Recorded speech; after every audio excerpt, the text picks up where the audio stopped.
नमस्कार बच्चों, आज मैं फिर आपके सामने भारत की खोज लेकर उपस्थित हुई हूँ। इसका तीसरा अध्याय मैं आपको पढ़ा रही थी, जिसका आज का टॉपिक है महाकाव्य, इतिहास, परंपरा और मिथक।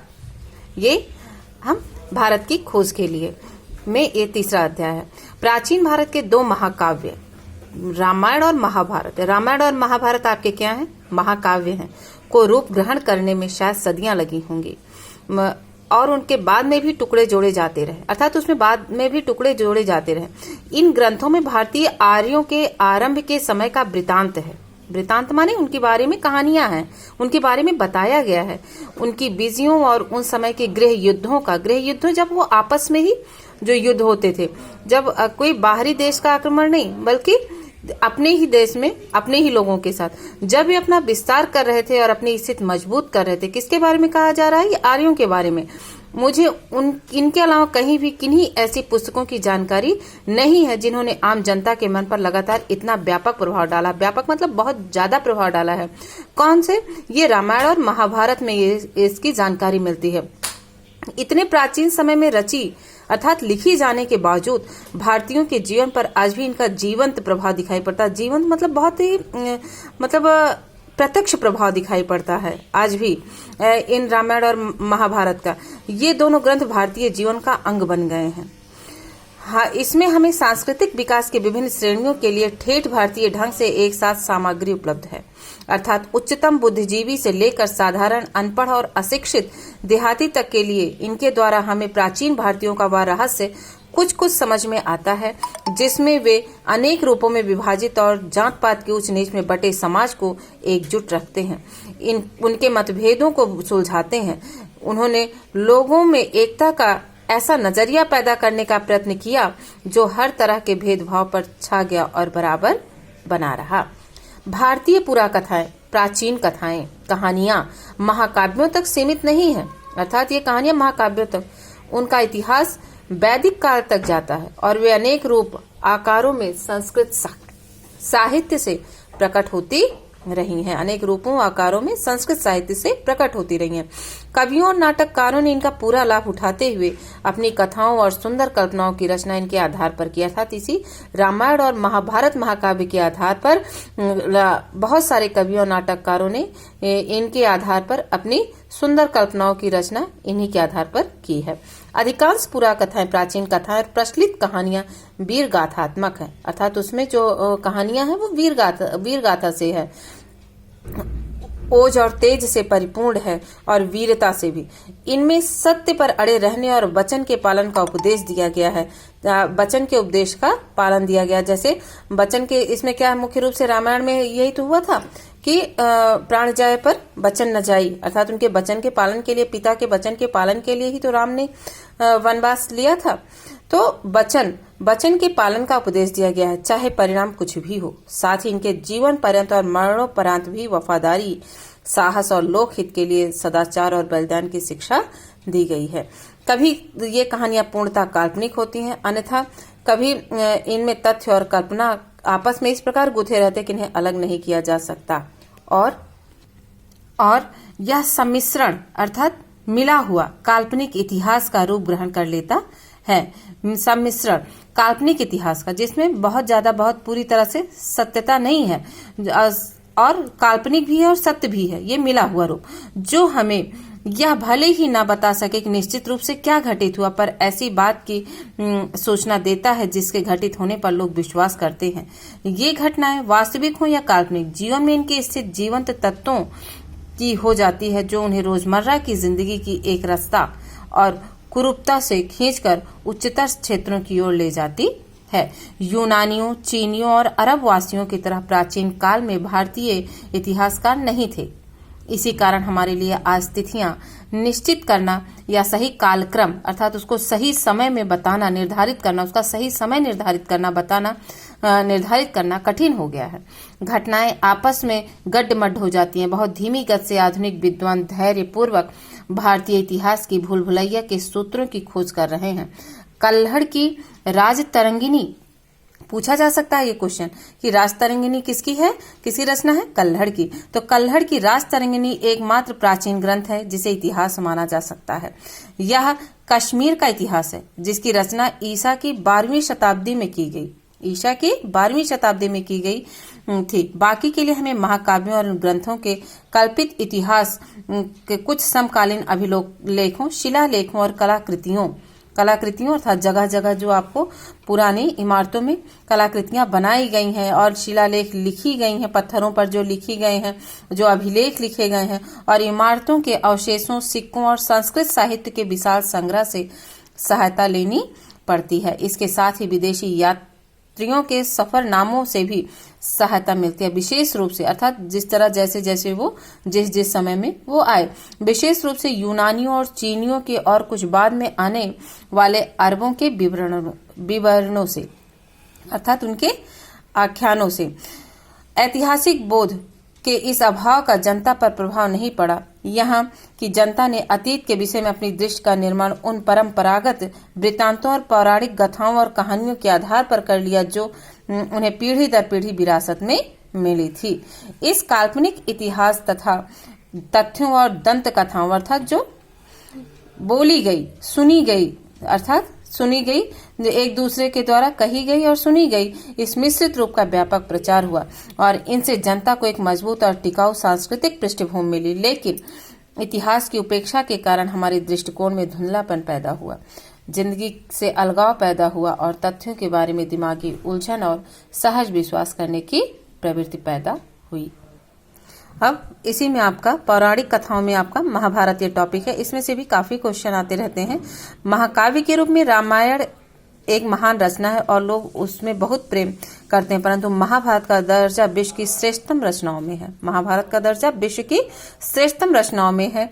ये कृति परंपरा, ये रचना परंपरा और दंत कथाओं का तथा प्राचीन भारत की राजनीतिक और सामाजिक संस्थाओं का विश्वकोश है।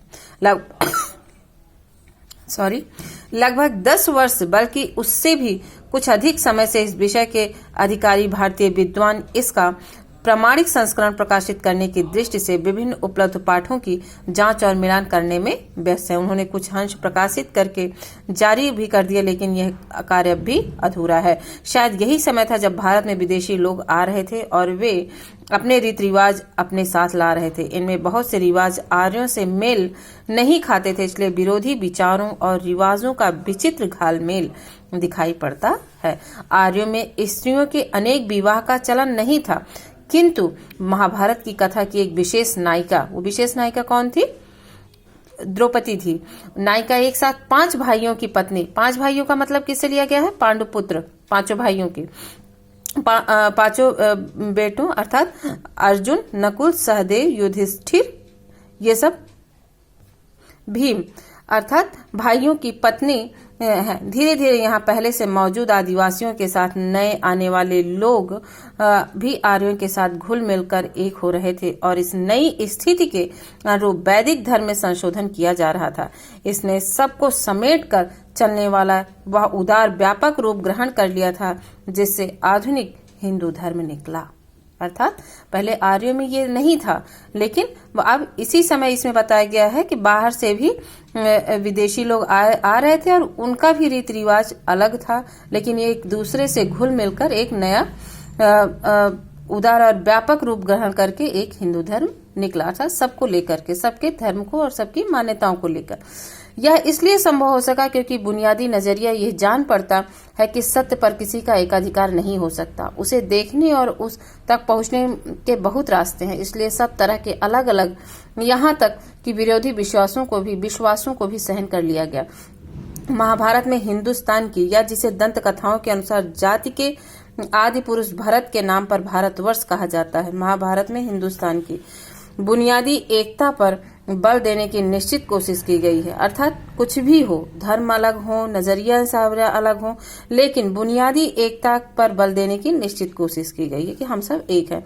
इसका एक और पहले का नाम था आर्यावर्त। अर्थात आपसे क्वेश्चन किया जा सकता है कि भारतवर्ष का सबसे पहले क्या नाम था?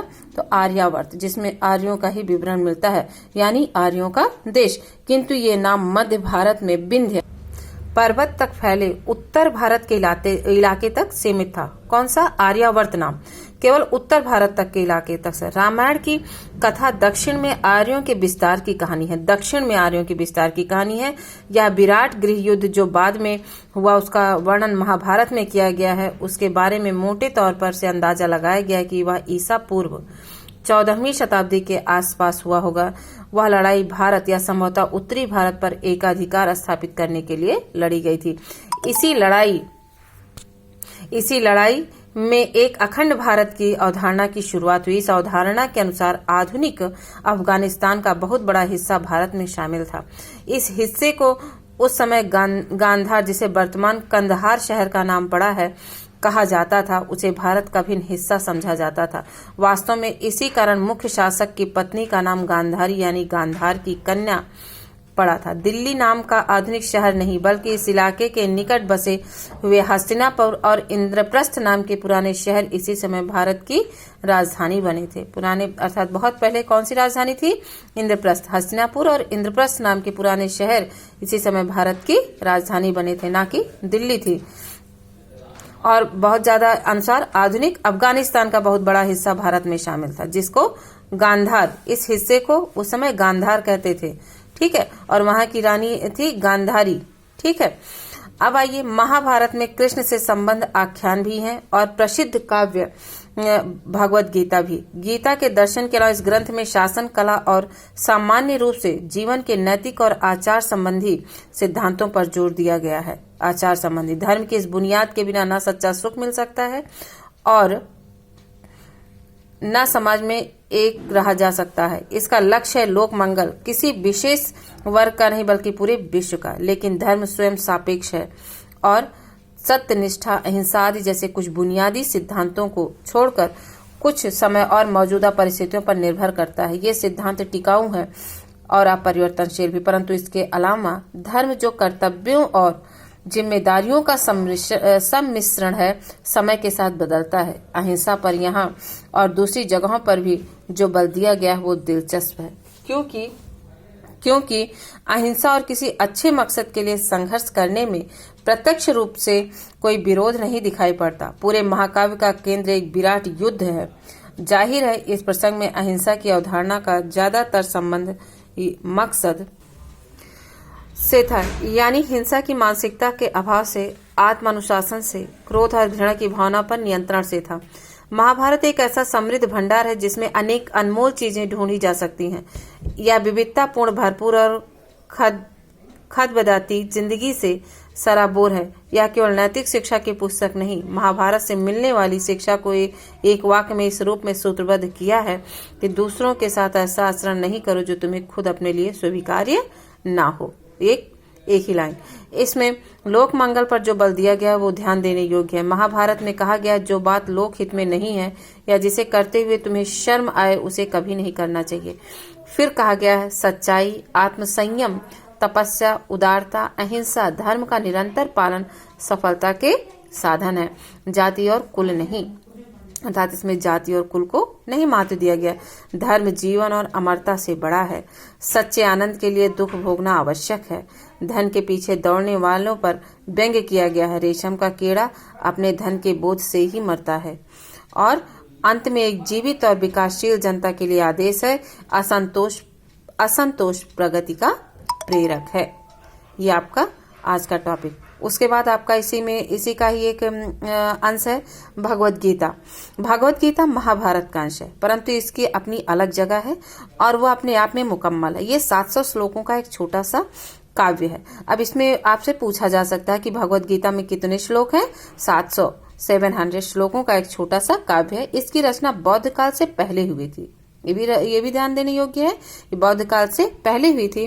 तब से आज तक इसकी लोकप्रियता प्रभाव कम नहीं हुआ। आज भी भारत में इसके प्रति पहले जैसा आकर्षण बना हुआ है। विचार और दर्शन का हर संप्रदाय इसे श्रद्धा से देखता है। श्रद्धा अर्थात अपनी भावनाओं से, अपने अपने ढंग से इसकी व्याख्या करता है। संकट के समय जब मनुष्य के मन में संदेह सताता है और कर्तव्य के बारे में दुविधाग्रस्त होता है कि मैं ये करूं या वो करूं, ये सही है कि वो गलत है, इस तरह की दुविधा अगर मन में होता है तो वह प्रकाश और मार्गदर्शन के लिए गीता की ओर देखता है। लेकिन यह संकट काल के लिए लिखी गई कविता है, राजनीतिक और सामाजिक संकट के लिए और उससे भी अधिक मनुष्य की आत्मा के